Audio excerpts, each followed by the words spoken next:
treat like that. They're respectful. They'll treat anything at all. So you know what? I'm done. I quit. And I'm going to tell my story before I go. So here we go. Welcome to the exit interview. All right, welcome to episode 4, season 1 of the exit interview. I'm Agent Lyons. I'm here with my co-host Kevin Adams. How y'all doing? And today we have Shalelia Dillard sharing her story. But before we start, a little intro.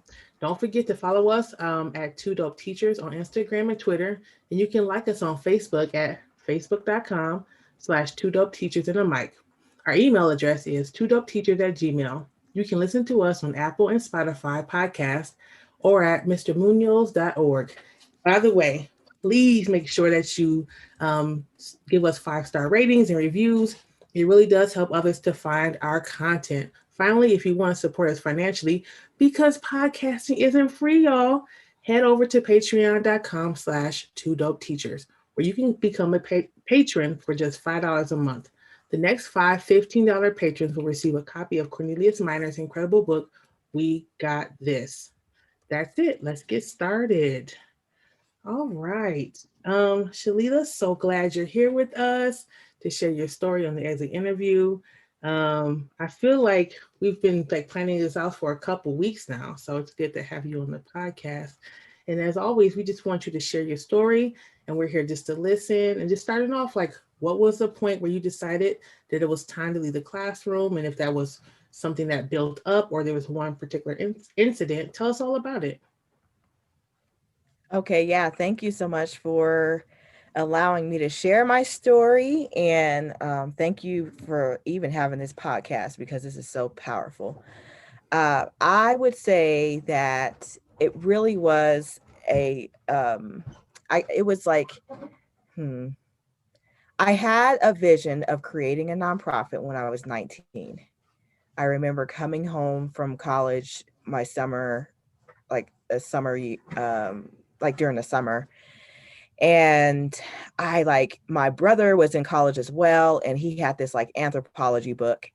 And I was just like, oh my gosh, this would be so cool. I was just reading the anthropology book and was like, man, it would be amazing if there was something for kids like me, where we just struggled a lot and didn't have a lot of support. But I didn't really quite know what it was going to be about.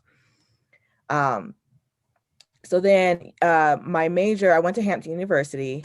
That honestly really impacted my life significantly, because I learned my history and who I was, and I had some extremely extensive identity analysis going on.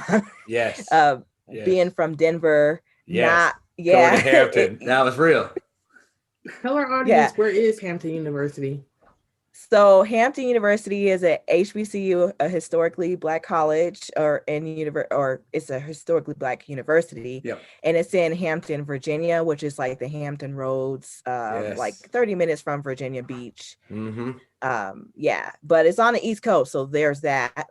There's definitely a lot more Black people there, and it's a lot more diverse Black people there.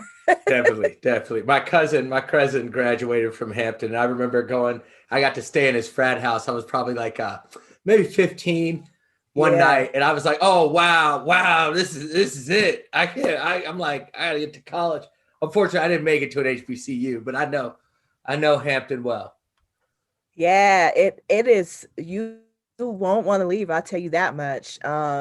You find your people. I just had a really hard time, and this gets into why I left education, but I really had a hard time finding Black people that were like me, that didn't subscribe to the mainstream definition of what a Black person is. Yep. So slang, gang, fighting, all the unfortunate negative stereotypes that we have. Yes. I'm like an introvert, and I just couldn't do it. I don't know. It just wasn't me. And so when I went to Hampton, I had the opportunity to be just like inspired by so many different types of Black people from all over the world. So like from Panama, from Africa, from England, from like you name it, there were Black people from literally everywhere. And it was just so beautiful. And I really got to, like, not only was I academically enriched, but I was culturally enriched too, to see that, man, it wasn't just me. Denver's tripping. Mm-hmm. Mm-hmm. Mm-hmm. And because if you didn't subscribe to that mainstream for us, for Black people, if you did not subscribe to that, and you were made fun of, like I was bullied, made fun of, and all that. And Shalelia, what years are we talking about? Oh, so I graduated high school in 2003. Okay. Right. So you know. Yep. Not I feel like there's a different. 90s. I feel like today there's a little different wave going where it's a little more acceptable in the Black community to be a little more, eccentric or a little, more different. But I can relate in a lot of ways to what you are describing. I can relate. Yeah. Same. The struggle was real. So going to Hampton, I was like, I found my people. Like I found my people. And so I studied psychology and, but I wanted to be like a social psychologist. So I already was really interested in people and how they navigated the world and how, it influenced, society. Like that was like really a huge thing for me. And so, anyway, I did, like, it was my junior year summer. I was like, I'm not going back home. I'm gonna stay here. And so I went in, was a dorm director for Upward Bound, and I was able to like impact and just actually the students were able to impact me, to be honest.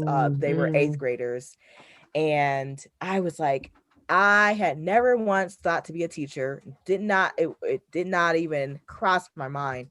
But running into our babies, like during the my Upward Bound experience was like so influential to me.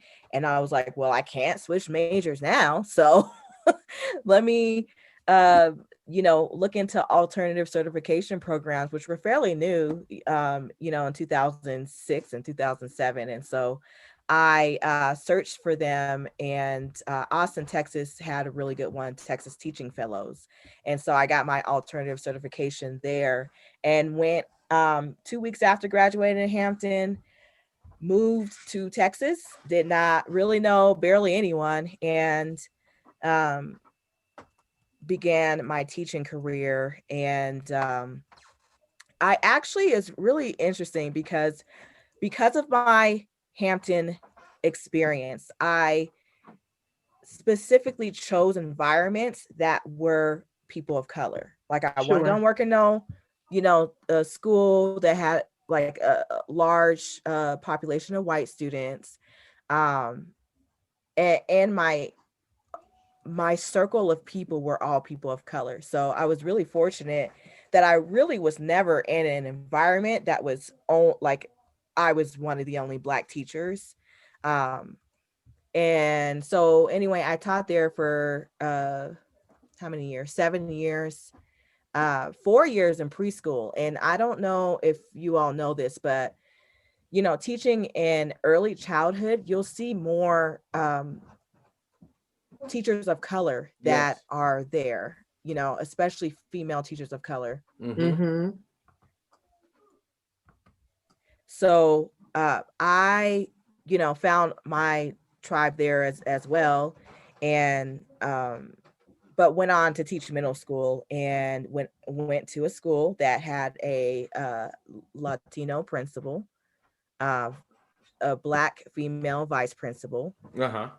My what's it called? My instructional coach was actually from, he went to Hampton as well. And yeah, I had a great experience my first year teaching middle school. And so my teaching experience in Texas was beautiful. That's what I'll just end with. I had a great time there. I actually, my husband's from Denver too. So I got pregnant and we wanted to raise our son here. And so we were like, let's go back to Denver. I think that will be good there. And then we did, and we're here. Yes. But Yes. but I will say that the school that I was hired at, which is Dr. Martin Luther King Early Junior College, Dr. Grayson was my principal. She was shout out to her because amazing stuff. Okay. I was set to have my son in early August. And I was like, what am I going to do? Because I got to teach in like late August. So this brilliant woman put all of my PDs together, or my planning periods together, my prep periods together with my lunch. And I was able to go and like breastfeed my son and spend some quality time with him in the middle of the day. She was like, you got to be with your child. So yes. Oh, wow. Can we just pause for a second and say like, that's big. Phenomenal. Yeah. I've never even heard of anything like that. That's awesome. That's dope. So your son was at the school? Because I don't know much about the school. He was there or close to there? No, he was close to there. So my brother happened to have he had bought a house in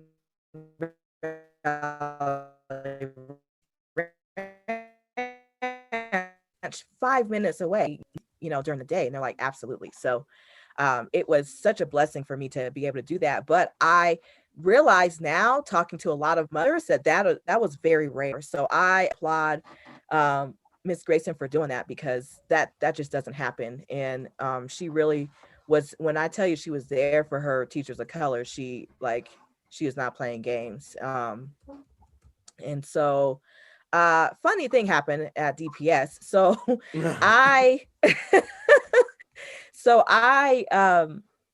coming from Texas, I had my Texas certification. Yes. And so when I interviewed with them, I went through all the process and talked to HR and all those things. And like, yeah, you're good to go. You just need to pass the Denver's teacher certification within the year. I'm like, okay, perfect. December happens, and I get a letter in the mail saying you can't come back to the school because you have not passed your test yet, and until you pass your test, you can't come back. I feel like I've heard that before, but keep going. Okay, yeah. So, that happened. And I was like, okay, what am I going to do? I still have pregnant brain and I literally took that test like 3 times and for the life of me, could not pass it. But Miss Grayson was like, you know what? That's okay. We'll just bring you on as like a long-term sub, and it'll be like the same amount like that you were making. And I was like, okay, I could do that. And I came back. I think that's what happened. Yeah. So I came back as an 8th grade science teacher instead of a 6th grade science teacher, and finished out, honestly, the year. And so my time was good there. But then something happened with the money, because it was like an innovation school or whatever.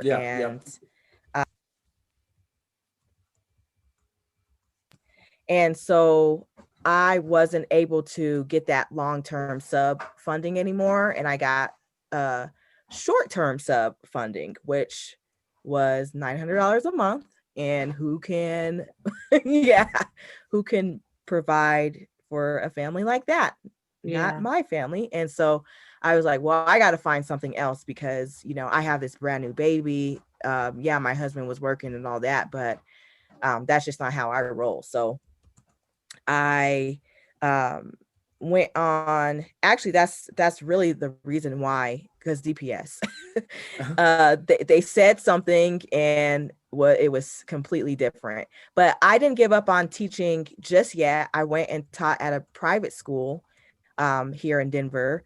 And it's actually like a all Black private school, Christian private school. It had like 50 students there. Yes. And Oh, I was just saying yes.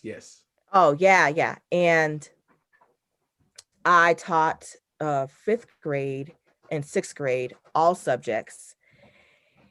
And that was the straw that broke the camel's back to me, because we had to go by a Becca curriculum, which was super specific. And you couldn't deviate from there at all. And I was like up hours upon hours at night, like getting my lesson plans and all that done and grading. And I was like, I don't have time for my family. So I went to the principal and, you know, was like, hey, like, this is, you know, because she was like, I'm concerned because I don't see like some of your grades in. And I'm like, yeah, because I'm literally struggling here. Like, how did you do it? Do you have any recommendations for me? Because I still need to spend time with my family. And she's like, okay. She said in so many words that this was the sacrifice that you needed to have, like that your time with your family was going to be limited, and that was to be expected. And I'm like, not my babies, not my husband. Yeah. And something in me helped me realize that dream that I had when I was 19. And I was like, you know what? Because grading is for the birds, and these Say that again. Yeah, it's true. Say that again. Yeah, it's like you got to do what the school tells you what to do, and if you try to deviate from there because your passion is really in inspiring students, yes, and that's not heard or seen by the admin, then it's just like not worth it. And I'd rather not be in education anymore if that's the case. If I have to sacrifice impacting the students, stopping curriculum to talk about really serious things that's going on in their lives, and I can't do that because I have to stick by a strict schedule, no thanks. I'll hang it up. And really, ultimately, that's what happened. I was like, you know what? I think that I want to start my own nonprofit, like how I envisioned when I was 19. And I can inspire and uplift students just like how I am in my classroom every day that I'm in there, but have a deeper impact. So that was kind of my journey, really. Yes. How did the principal, when you kind of made the decision, was this like the first year, first semester? What was the principal after you made this decision? Did you go to her or him and say, like, this is what I'm deciding to do? How did that go? I'm glad you asked that, because there was some major controversy because I didn't go to her the way that she wanted me to go to her. And so you didn't resign the way you didn't make the announcement the way I wanted it to be. Mm-hmm. Yes, exactly. So I didn't know that I was going to leave yet. It was like in my head, I was like, I'm not sure. So I was talking to one of the teachers about it. Now, mind you, there's only 5 teachers in the school. So there's that. I was like, yeah, I don't know. This might be my last year here. Cause you know, in March, April, you start making your decisions. So it was around that time. And I was like, I'm not sure. And so he went back and told her. So there, yeah. And then she started to she started treating me very differently. Let's just say that. I went to my friend's wedding. Actually, I was supposed to go to my friend's wedding in May. And I put in like two weeks prior, like I usually did all the time. Sometimes I would even put in like a couple of days before, and she would say yes. So I didn't even think anything of it. I put it in 2 weeks before. Okay. Keep that in mind. So I'm not hearing anything back. I'm like, this is weird. She usually, puts it in my mailbox to say approved. So I go to her and she's like, yeah, no, you're not approved. I'm like, why? She's like, because this is like the end of the school year. You shouldn't be traveling like that. I'm like, okay, but I already bought my plane ticket. Wait, this is the end of the school. You shouldn't be traveling like, you're like, yeah. Oh, We're I'm making sorry. up rules. Yeah. I'm sorry. Yeah. So then she proceeds to say, I'll put it like this. You take that trip for all the days that you want, and this would be your last day here. That's what she said to me.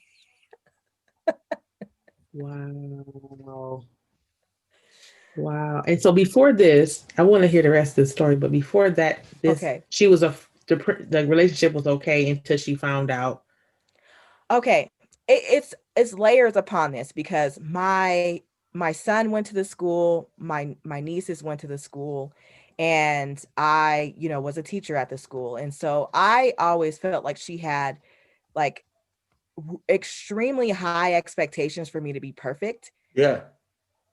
Because and my son had to be perfect, and my nieces had to be perfect. And, we're all human beings, and that just wasn't going to happen. And so I kind of already felt like she felt some type of way about me, but she still was very loving. So I was like, okay. But once she found out that I wasn't coming back, then it was like, now, and I had an exit interview with her, and she literally said like, yeah, well, the reason why I did that was because I was hurt because you didn't tell me that you weren't coming back. And I had another situation happen where my son, so I told you my son was in the classroom. There are either two kids, there's two types of kids that you have your mother or your father as a teacher. There's a kid that will listen and do everything that you're supposed to. And then there's the kid that is like, I'm my own person, and I'm gonna still act out as much as I can without her seeing. That's right. That's right. So my son was the latter, and he was accused of like hitting someone, and they were like saying that I was allowing for that to happen in class. And so the person in the school was like, told my students, you should tell your parents about this because this is not right.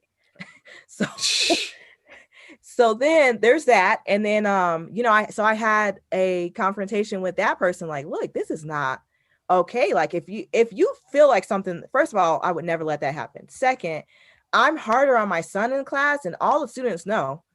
Yes. Because he's my son and I expect more from him. Mm-hmm. Second,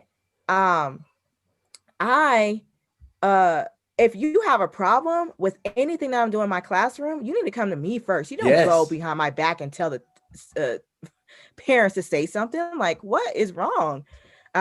So it was that situation, and then her basically saying I was going to be fired if I didn't. So I had to cut my trip short when I went to my friend's wedding and come back. Literally the day that I came back to Denver on the plane, I made sure that I packed professional clothes to go back and teach.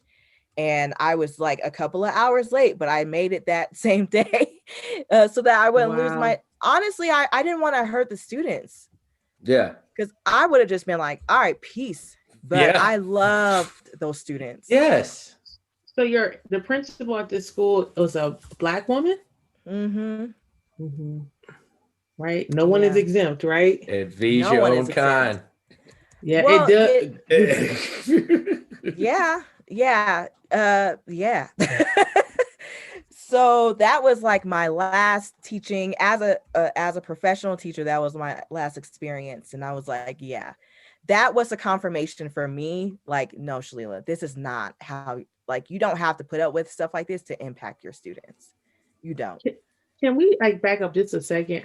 This is part of sticking in my mind when you had the exit interview with her and she was like, yeah, I did that. but it's because you hurt my feelings. Hmm. Okay, like, what were you thinking at that point when she said that to you? That's not professional. That is very high school like. And in high school, I didn't even play the high school game. So I don't have experience with that. So when people come at me with playing those high school games, I'm just like, sorry, have no experience. So I can't play at that level. So I was like a bit taken away that she would say something like that. And then um, I just yeah, that, like I said, that was confirmation for me that I didn't need to be at that school anymore. And I honestly didn't need to be a teacher anymore. Yes. So yeah, it's situations like that where you're like, nah, I'm good. Yeah, I'm good. especially to go from having such an amazing principal administrator, right, and having that great, well, first being in Texas, having that great experience, then being at this other school and having this fantastic experience, I mean, feeling supported, and then to come here with another Black woman, and then having something totally different on top of all the things that were happening, this idea of perfection with your Hmm. family being there and you being like, all this was, that seems like a bit much.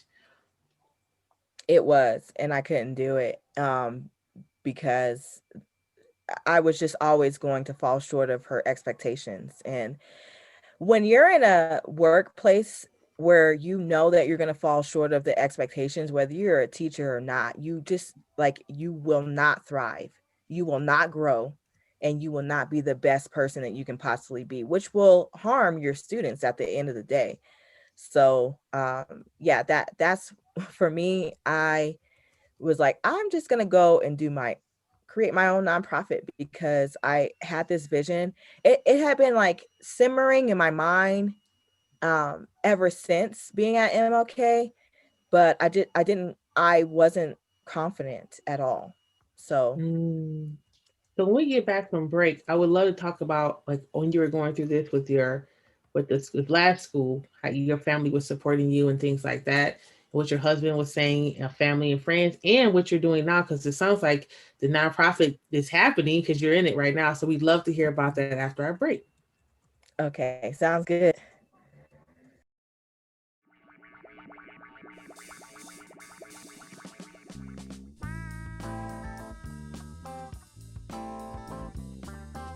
We are deeply grateful for all your support these last few years. Your engagement on social media, your downloads, and your enthusiasm have kept us going since we started this Two Dope adventure nearly 5 years ago. Right, Kev? Yes. Thank you from the bottom of our hearts for your ongoing support of the content that remixes the conversation about race, power, and education. We have big hopes and dreams that you have inspired. And with your support, those dreams begin to take shape in reality. In the coming weeks, you will learn about projects that we can now go forward with because you stepped up. Yeah, we're so happy. Of course, we still have numerous projects filed away that are awaiting your support. You can support these projects by visiting patreon.com/2dopeteachers. Patrons who join at the 2Dope level get a 2Dope Nation sticker. And what's better than stickers? It's designed by local artist Sham. And for a limited time, the next 5 2Dope patrons will get a copy of Cornelius Miner's book, We Got This. What? What a deal. Hey, that is, and it's signed. That's right, and it's signed.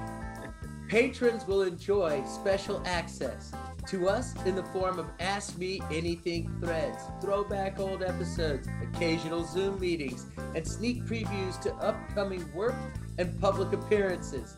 Our upcoming podcast series, The Exit Interview, featuring the brilliant Asia Lyons, which highlights the stories of Black teachers who were forced out of teaching, is only possible because of our patrons.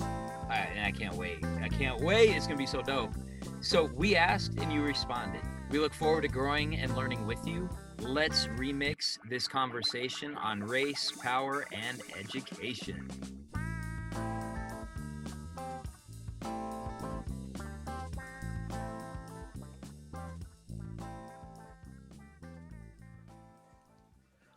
Welcome back, folks. We are here with the next part of our interview with Shalelia Dillard. Shalelia, let's before you were talking about like that breaking point, but again, going through all of this, and I think what we think about is these decisions for Black teachers to leave, first to go into Right. education, given our experiences, and I find that you mentioned something that I think a lot of Black teachers go into being teachers thinking about that I don't know if white teachers always go in, and that's to help and serve Black kids or kids of color, to meet those needs specifically, so just thinking about all of your experiences, and like, I think part of our goal is to help people understand what are the things that push people out. And it sounds like, at DMLK, you had a great experience, right? You had all the Yes. pieces. In Austin, it sounds like you had those pieces, and what would you have liked to have seen change that might have made you say, I'm willing to stay and do this and be able to implement your passion for education in a way that you've described that you went into it for? For the system to not be what it is. Close the show up, folks. We're done. That's it. That's it. That's it. That's the end of the interview, folks. Change the system. Yes, change the system. It's so much emphasis put on standardized testing. Yes. And, expectations of grades. And it's like, okay, but is the student being impacted? Because there's research to freaking show that if you are able to impact the student through positive student teacher relationships, that student will be more successful academically. There's several studies that show that. And so I just feel like there is a emphasis put on so much of the, those structural system stuff that really is not, like, our kids are not here for all that. They don't say that again, because I don't think people kids, hear that. They're not here for it. And I talked to my son is in 9th grade right now, and he's like, I can't, we had to bring him back to school.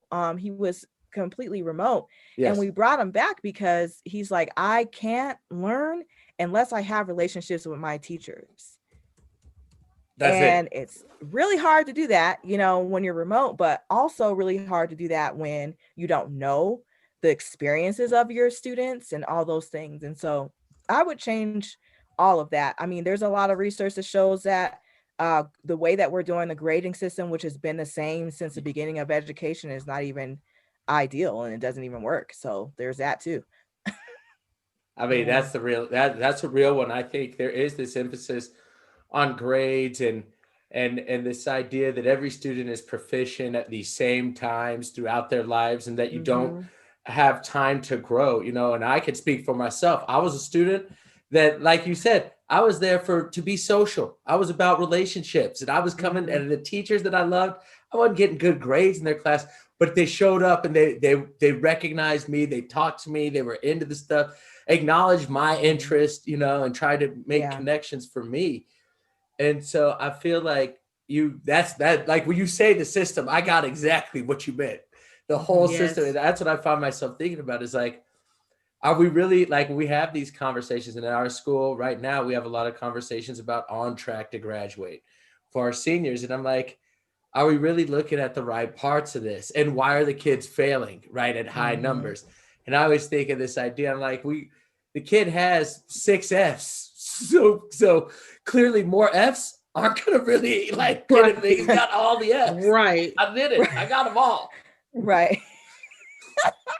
We don't try to do anything different. We don't just keep doing the same stuff. Keep blaming the kid. Keep blaming the kid. Keep blaming the parents and the families. Right. Yeah. That's a whole nother thing. I talk a lot about, like, in all of my stuff that I do for my program, and even like talking on panels and things like that, I always say people of color are communal. We need connections with our community.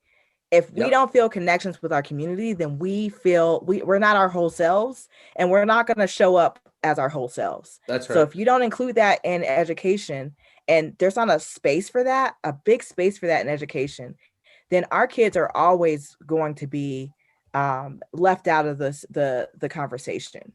That's just my beliefs. And so, Mhm. yeah, when I think about like, what would have allowed me to stay in education, it's definitely that. Although I am still an educator, just in my Yes, own way, yes, yes. So, Yes. um, there was going to be something else that I wanted to say, but I think it'll come up as I am talking later. So, Yes, yes, yes. So we always ask the question about like family, friends, and community, right? That's a perfect Yeah. transition. Yeah. You were going through all these things, thinking about leaving in that last year. How were you supported or not supported when you started having those conversations out loud of like, I think it's time for me to go? So let me tell you, last year teaching, I had my mom, my husband, my mom and my husband helped me grading for hours at a time. So they were now teachers for free in my house. Yes. I would come home like exhausted. Literally would have my dinner like dang near head in my dinner plate, just tired. And it wasn't just like my body was tired, my soul was just like evaporated at that point. There was just no water whatsoever. Yep. And my husband was just like, look, babe, you cannot do this. You can't keep on doing this. So it was actually his support and, love that allowed me to see like this was not normal. And I thought this was normal because then you get into like what the society's expectations of teachers are. Like, Mhm. yeah, long hours. Yep. That's Yep. the name of the game. Yep. You have to be a martyr. Yeah, you got to be a martyr.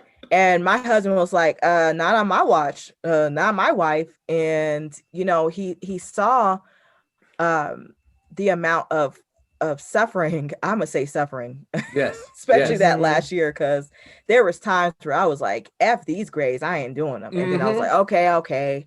And then the last minute I would do the grades and I'm like, I've thrown a couple of pages. exhausting. I've thrown a couple of sets of papers in the fireplace. I'm not gonna lie. Yeah. Like these are fifth graders. One day I'll be able to tell y'all where the bodies are hidden. I have a very deep process that after 15 years, I have perfected. I've heard from veteran teachers that have given me strategies of how to get around it. My favorite is from one of our colleagues from Japan, who I think he told us that you pull out one of the papers from the stack, you grade that one, that's everybody's grade. I don't think he still uses this practice. I heard about it. Good one. I'm like, you got to find a way. I got to find a way. Oh, but it was so at my last school, you had to turn every single paper back to the students. Good. So there's that's the worst. And so what do the students do? Hold on. Let me go through this. What do the students do when you give them back those papers? They are supposed to use them to study the quizzes and tests. Yeah. This was 5th and 6th grade too, you said, this was right? 5th and 6th. Yeah. But you know what? I won't throw the one part of the shade that I won't throw is that those students at that school, when I tell you she had super high expectations for them. Yes. I mean, the bar was extremely high. So much to the point to where the way that I had them doing notes, which was not a part of the curriculum, by the way, I put that in there. But the way that I had them doing notes, the rigor that those students experienced, and these are kids on the east side of Denver, they could literally take those skills and go to college and succeed. So that's one thing about that. But seeing every single paper, like, look, that's a bit much. So so my husband and my mom were helping me grade, and my husband was just like, Joe, he was like, yeah, nah. you know, I've heard all these things that you want to do. Like, why don't you do those things? And I was just like, are you sure? Because if I'm going to do it, I'm going to do it. Like, I'm going to do it full time. Yep. I don't have my desires to start this nonprofit is not part-time desires. It's full-time. Like, my whole heart and soul is into this. And he was like, please. Like, actually, I'll tell you what he said. He said, if you don't go and follow your dreams, I'm going to divorce you. That's what he said. Whoa, he put it like that. He was tired of grading papers. He was like, I'm done. We got I'm done. We done. No. I feel like my wife is gonna get that way. Like, one day she's like, I'm tired of hearing it. No, you gotta just quit. Because she's always like, just don't go in. Don't do it. I'm like, I got to. He would say that same thing. Like, how many hours you got this house? Don't go in. I'm like, she gonna know. There's 5 teachers in the school. He would notice. Yeah, she would notice. I'm right by the office. Anyway, yeah. So I was extremely blessed to have, him be there and be like, I will pick up as many jobs as I need to. We will make this work. You go and follow your dreams. And I did, and I haven't looked back. So yeah, I'm thankful for him. Well, let's hear about that dream because like this is my favorite part of the podcast. I've found is the dream. Like I should do the possibility of what could be, right? Because everybody's doing something amazing. So tell us a little bit about your nonprofit and what you're doing now. Well, I want to, before I talk about my nonprofit, I kind of want to tell you all why it took me so long. I literally still have my book that I wrote, my dream, when I was 19. I still have it. Yes. So it was always there, but I wasn't confident enough to go after those dreams because I was complacent with the salary of teachers. I was complacent with, honestly, getting them breaks in the summer, Christmas, spring, with my kids, Yes. And then I didn't think that I could do it. Like, imposter syndrome was real. And I think that every teacher that exits education goes through that imposter syndrome at some capacity, whether it's really high or really low. And mine was really high. So I feel like that's why it took me a while. Because remember, after MLK, I stayed home with my baby for like 8 months. Yes. And was like, I don't know what to do. Like, so I had a moment where I was like between jobs and was like, I don't know what to do. Maybe I can go and like use my psychology degree and go back to like those roots, or maybe I could, like, I was a family engagement like specialist for like a couple of months for like a head start in between that time.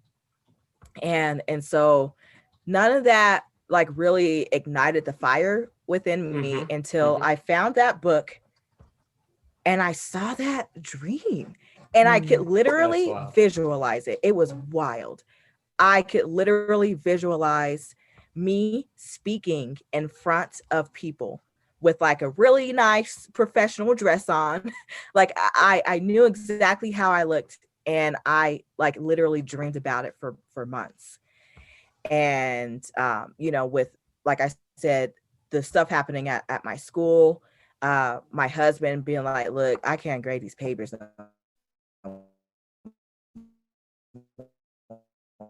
Or like the things happening, the dream is really what reminded me like where I needed to be.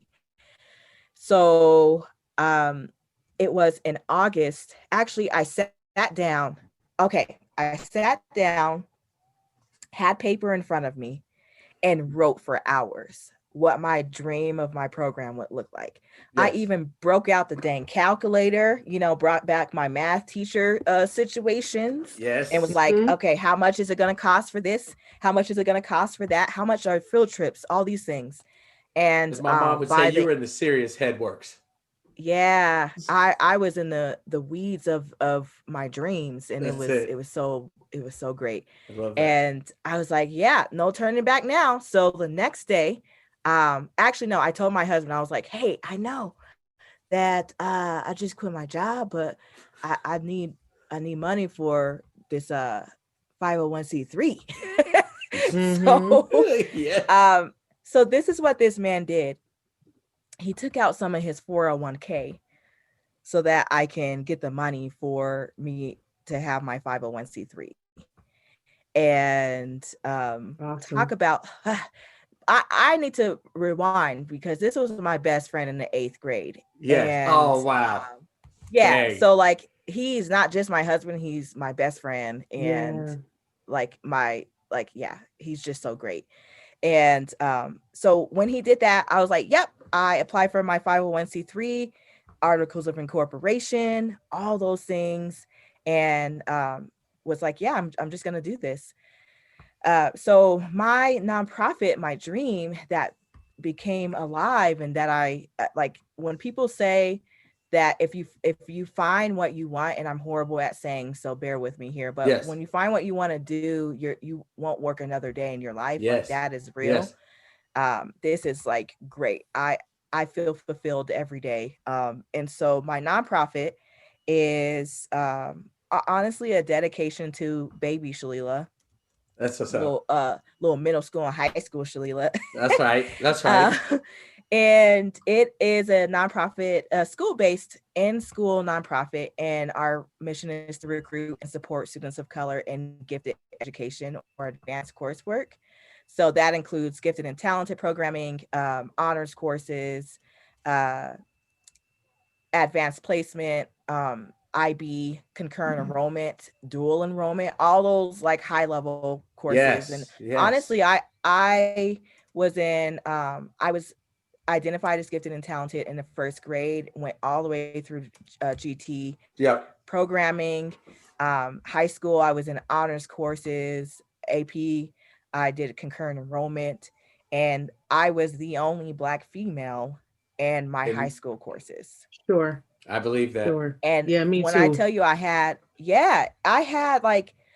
identity situations anyway, because, you know, in Denver, I guess, I think Denver had this is my hypothesis anyway. I believe that Denver had a real struggle with colorism.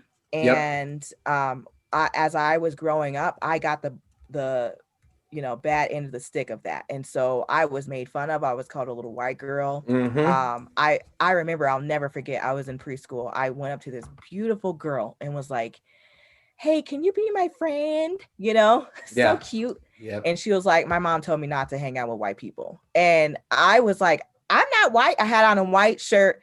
I was like, this is white. I'm not white. I'm Black. Yep. And she wasn't having it. She was like, nah, not with that color hair and that color skin. And I honestly, and I was quiet. And so what is one of the stereotypes of a light-skinned girl? Yep. Oh, she's stuck up. Yep. She has an attitude problem. She got an attitude problem. I was an introvert, and I had confidence problems my whole life.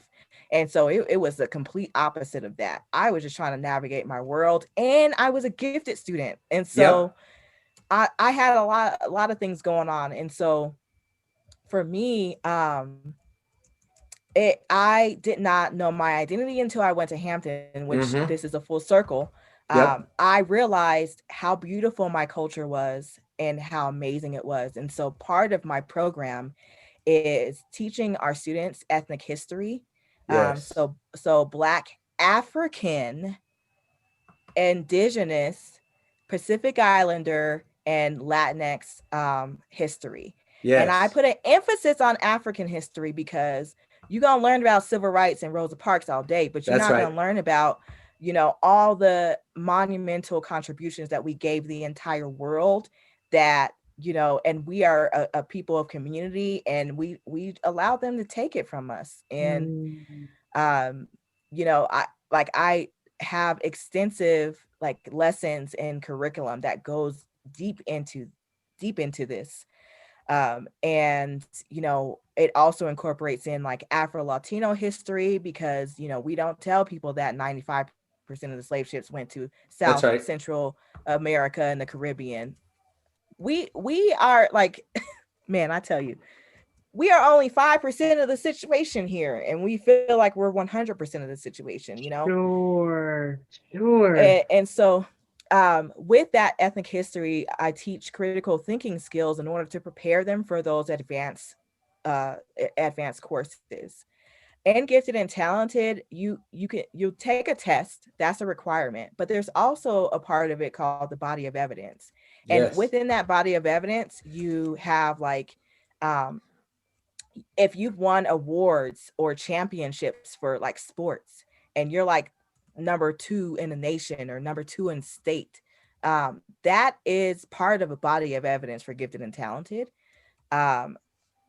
Like speaking engagements or cultural like appreciation dances and things like that within your community, that could be part of your body of evidence. They don't teach you any of this in teacher training.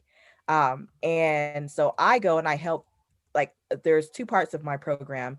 There's the ethnic history critical thinking skills program, which I'll get back to in a little bit, and then there's the other part, which is educational consulting, where I go in and help teachers and schools realize a lot of what I'm saying right here. And we dig into like equity audits and equity consulting and gifted and talented program development to be more culturally inclusive, and making sure that the curriculum is similar to the students that represent in the school. And even if not, they still need to learn about other cultures, because that makes you a well-rounded individual, and it gives you multiple perspectives instead of just one. And so, so there's that. And then back to the school programming, we also have a college student of color mentor program, which is really cool. And we've partnered with Metro State University here in Denver, their Africana Studies and their Chicana Studies departments, to try to recruit more mentors to come in and help our students. And really, they are there to like, okay, these are my experiences as an actual college student in college. Please listen to me right now, because when adults speak to kids, they don't listen. And so near peers, they listen to, and so the students are like, my mentors are coming in once or twice a week and encouraging our students, talking about like their experiences in college. And we even do like a mock college day where we like present like a lecture to the students, and they have to take notes. They have to study those notes and things like that. Actual, tangible, real college readiness skills, not the, advertised, watered down college readiness skills that every school says that they do, that are really not going to help our kids at the end of the day. And can you give us some examples of like some of those real college skills? Because I think this is important. Yes. How to take notes from a lecture, how to study those notes, how to take notes from a textbook, whether it's a physical textbook or a digital textbook, how to make note cards from those, how to navigate your identity. That's huge. No one talks about that. No one talks about the transition from high school to college, that identity, crisis that happens there, where you're like a little baby, and then now you're a grown adult and got to like pay your bills and all that. Not very many people talk about that. Financial literacy skills. We actually partner with Canvas Credit Union, and they come in for free and teach our students about financial literacy. Awesome. And when I talk to my college mentors, they're like, my number one stress right now is finances. That's right. So that's right. And then I could worry about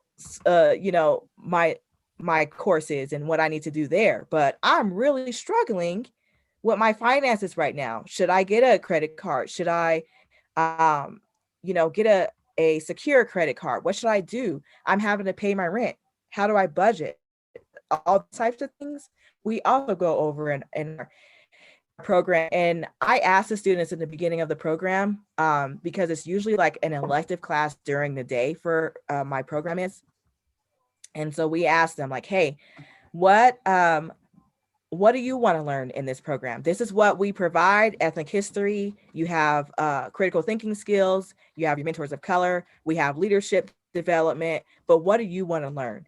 And 9 times out of 10, it has everything to do with finances. Sure. And being ready for college. They're afraid. They don't know what's on the other side.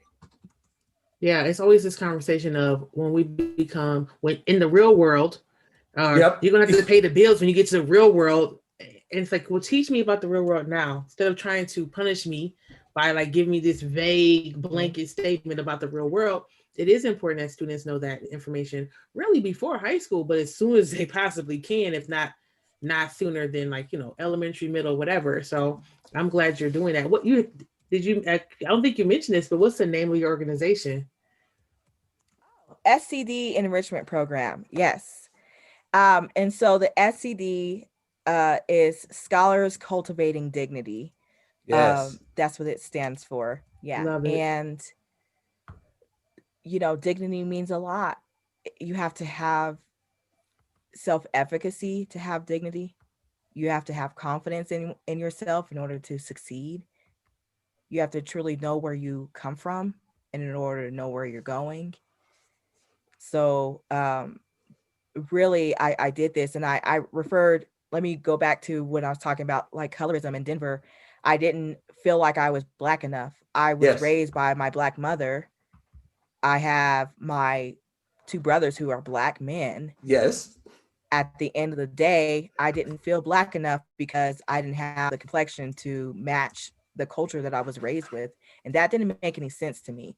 And so I also had a like major emphasis to put ethnic history in there so that we can know if I am a true believer in this, know where you come from, and then you can undo all the, colonialism and all those things that have taken us away from our true beauty. Mm-hmm. Yes. To truly know like who we are. And also the other thing is that Black doesn't equal education for some weird reason in our culture. But Yes. we are the What do you mean? Okay, so like when I was in my advanced courses, when my brothers were in our advanced courses, we would always get from our Black peers like, why are you in the white classes? Yep. Or you sold out. Now you're a white person because you're in those like smart classes. Yep. And so I was like, what? That doesn't make any sense. Like all people are smart and all people are dumb, Mm-hmm. Yep. and Yep. you are one of them dumb ones if you think that. and so and it's because we don't know our history, because That's right. our culture and everything was ripped away from us. And so it's really my way to impact us on those like intercultural levels with our students. Like Black equals intelligence, just so you know. That's right. Yeah. That's right. And it always has. And that's why they came to our land. That's right. And was biting off of us. That's right. Hey, we wouldn't have invented mostly everything in this country that exists as it does today. Mm-hmm. Right? Because they weren't teaching us anything. We just had to figure it out out of our own ingenuity. Mm-hmm. Yep. So I love that. Yep. I love that. I love that. So, Shalelia, if people want to support you, get involved, use your nonprofit, set up programs, because we know we got some administrators out there looking. And what I just would say as a teacher in Denver Public Schools, they're working on this Black Excellence Plan. And I could go into how that's going. Mm-hmm. But you seem like the type of person they should have reached out to help come up with something a little more solid. So I don't know if there's any of these building leaders who are looking for somebody. Tell the people how they can get in touch with you and get some real understanding. Because what you were describing was Black excellence. It was all those pieces that, like, I'm like, y'all don't have to explain this to me. I know what Black, like, I was raised by Eula and Janet Adams, so I know what Black excellence is. Mm-hmm. I didn't have the choice. Exactly.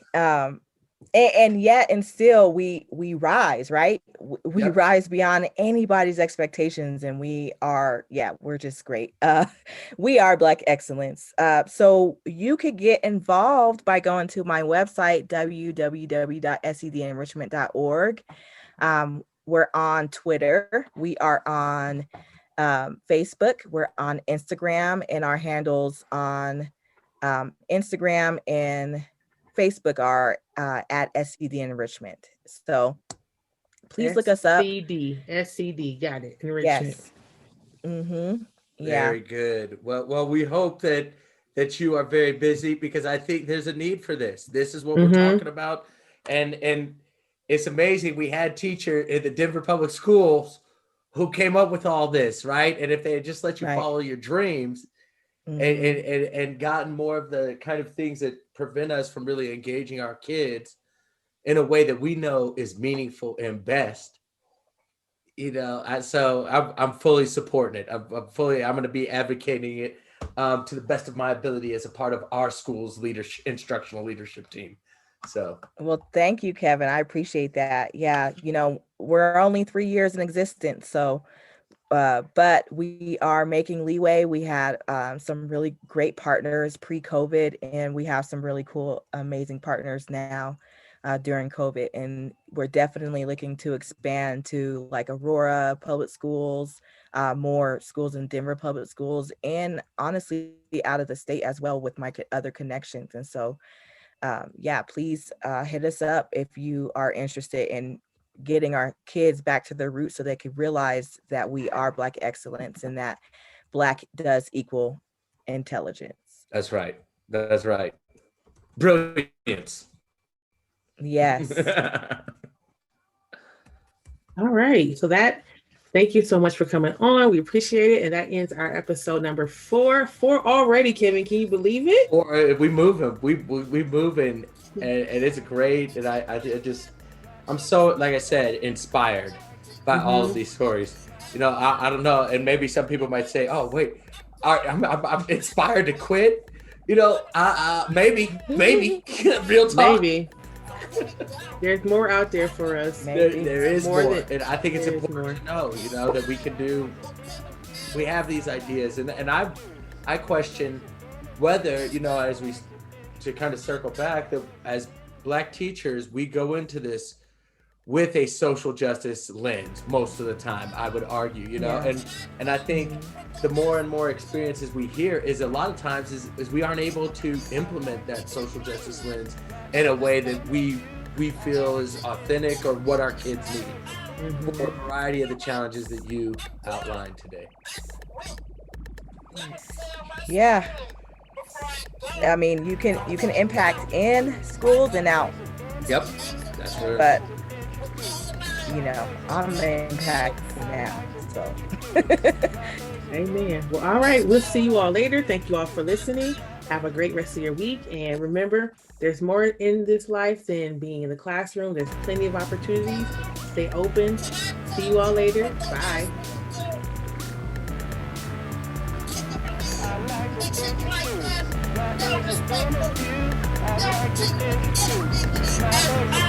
like